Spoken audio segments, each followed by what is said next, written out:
Nasip olmasa o ara soracağım.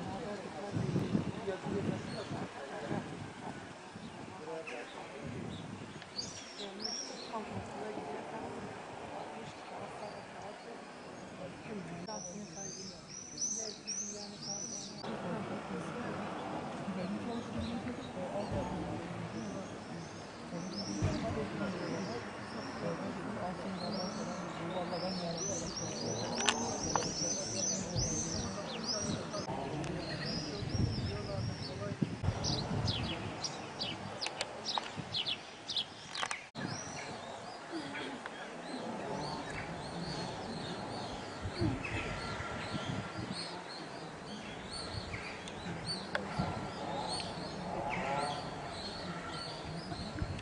Adil Cevaz'dan geldim. Valla çocuğum ilahiyatı istiyor. İnşallah bu sefer oldu. Geçen sefer de vermedi şey. Tercihlerini yapmadı. İllaki ilahiyat fakültesini istiyordu. İnşallah olur bu sefer. Nasıl? İmam Hatip değil.